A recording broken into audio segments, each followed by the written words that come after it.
Hamas के हमले से पहले इजराइल और लेबनान के बॉर्डर पर किस तरह के हालात थे और अब वहाँ क्या हो रहा है, ये आपको बताने की कोशिश करते हैं। 2022 के नवंबर में मुझे इजराइल लेबनान सीमा पर जाने का मौका मिला। मैं इजराइल के आखिरी गांव मेतुला तक गया, जो 3 तरफ से लेबनान से घिरा है। यहाँ बॉर्डर पर मुझे जो कुछ दिखा और जो ब्रीफिंग दी गई, आइए पहले आपको वो बताते हैं। जब इजराइल पर चौतरफा चुनौती की बात होती है तो उसमें इजराइल और लेबनान की सीमा की चुनौती भी शामिल है। इस वक्त मैं मेतुला गांव में हूं, जो कि इजराइल का गांव है और यहीं से लेबनान की सीमा लगती है। पीछे देख सकते हैं जो दीवार है वो इजराइल और लेबनान को अलग करती है। एक लंबा सिलसिला रहा है संघर्ष का इजराइल और लेबनान के बीच। ख़ासतौर पे अभी भी इजराइल का ये कहना है कि हिजबुल्लाह जैसा संगठन ईरान की शह पर इजराइल को अस्थिर करने की कोशिश में लगा रहता है।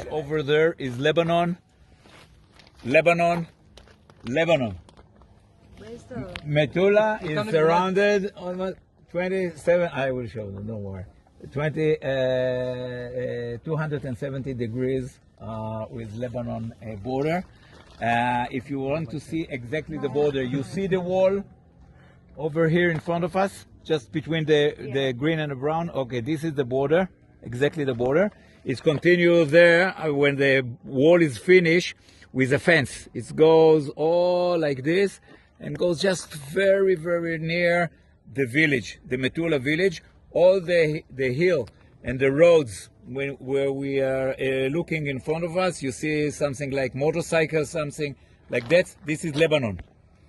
This is the village El Khiyam in front of us, very Shia, big Shia village in the north, in the southern part of Lebanon. Capture the Galilee. Okay, the Galilee is up where we are. Israel का ये मेतुला गांव है और यहाँ से Lebanon की सीमा लगती है। पीछे देख सकते हैं किस तरह से दीवार जो है वो इजराइल और लेबनान के बीच सीमा का काम करती है।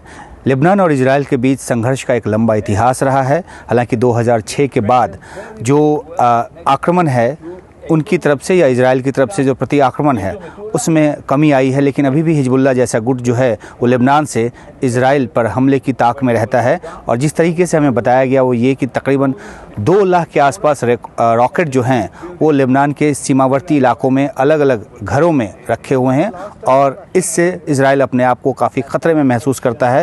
हालांकि इस तरह के डिटरेंस इजराइल ने बनाए हुए हैं जिसके ज़रिए यहाँ पर अमूमन अब शांति रहती है। तो ये मैं आपको समय में थोड़ा पीछे ले गया। पिछले साल 9 नवंबर को जिस शांति की बात वहां बॉर्डर पर की गई थी वो अब पूरी तरह से खत्म हो चुकी है। इजराइल पर हमास के आतंकवादी हमले के बाद हिजबुल्लाह ने न सिर्फ हमास का समर्थन किया है बल्कि वो उसके पक्ष में खुलकर मैदान में उतर चुका है। इजराइल और हिजबुल्लाह के बीच हमले और जवाबी हमले हो रहे हैं और पूरा जो सीमाई इलाका है वो युद्ध का मैदान बनता नजर आ रहा है। दक्षिणी मोर्चे से जहां इजराइल गाजा में घुसकर ऑपरेशन की तैयारी में है, वहीं उत्तर में लेबनान की सीमा पर भी उसे मजबूत मोर्चाबंदी करनी पड़ी है। इजराइल ने इसे क्लोज्ड मिलिट्री जोन घोषित कर दिया है और नागरिकों से कहा है कि वो ब्लू लाइन, यानी कि जो लेबनान से सीमा है, इजराइल और लेबनान की सीमा को ब्लू लाइन कहा जाता है, उससे 4.5 किलोमीटर के दायरे में न आए, वरना वो गोलीबारी के शिकार हो सकते हैं। इजराइल ने अपने नागरिकों से कहा है कि वो शेल्टर्स के नज़दीक रहें ताकि हिजबुल्लाह के हमले की चपेट में आने से बच पाएं। हिजबुल्लाह की तरफ से की गई गोलीबारी में रविवार को एक व्यक्ति की मौत हो गई थी और उसके बाद जो है ये दिशा निर्देश है वो जारी किया गया है, यानी कि सबको अलर्ट रहने को कहा गया है और शेल्टर में जैसे सायरन बजे शेल्टर में शरण लेने को कहा गया है। हिजबुल्लाह के हमले के मद्देनज़र पश्चिमी गालिली पहाड़ी क्षेत्र के नहारिया, रोश, हनिक्रा, हनीता और श्लोमी जैसे सीमावर्ती शहरों में रह रहकर सायरन की आवाज़ सुनाई दे रही है। रॉकेट हमले में घायल कई लोगों का इलाज जो है वो गालिली मेडिकल सेंटर पर चल रहा है। यहाँ भारी तादाद में इजराइल डिफेंस फोर्स जो है इस पूरे इलाके में उनका जो टैंक है, आर्टिलरी गन्स है, वो सब तैनात किए गए हैं और दक्षिणी लेबनान में हिजबुल्लाह के ठिकानों को नष्ट करने के लिए हवाई हमले का भी सहारा ले रहा है। इजराइल के रक्षा मंत्री का वैसे ये कहना है कि इजराइल जो है हिजबुल्लाह के साथ लड़ाई नहीं चाहता। अगर हिजबुल्लाह संयम बरते तो इजराइल सीमा पर यथास्थिति बनाए रखेगा। दरअसल एक साथ 2-2 मोर्चा इजराइल के लिए बड़ी चुनौती साबित हो सकती है। और ये जो चुनौती उससे बचने के लिए ही वो इस तरह का बयान जो है उसकी तरफ से दिया गया है। हिजबुल्लाह के पास क्योंकि अधिक उन्नत हथियार हैं और बड़ी तादाद में रॉकेट है, वह इजराइल की तरफ जो है वो ड्रोन भी भेज रहा है और एंटी टैंक मिसाइल से भी हमले कर रहा है। वो इजराइल के सैन्य पोस्ट पर भी हमले कर रहा है रिहायशी इलाकों के अलावा। जो हिजबुल्लाह है वो हमास से कहीं अधिक ताकतवर माना जाता है। इसे ईरान से सीधी मदद मिलती है और इसका इस पूरे क्षेत्र में अपना एक दबदबा है।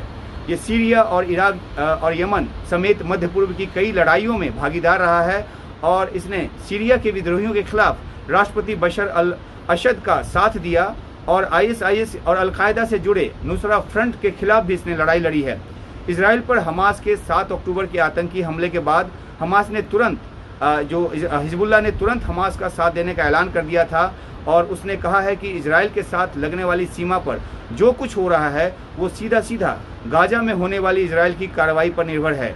तो देखना है कि क्या ये मामला एस्केलेट करेगा या दोनों अपने अपने कदम पीछे खींचेंगे।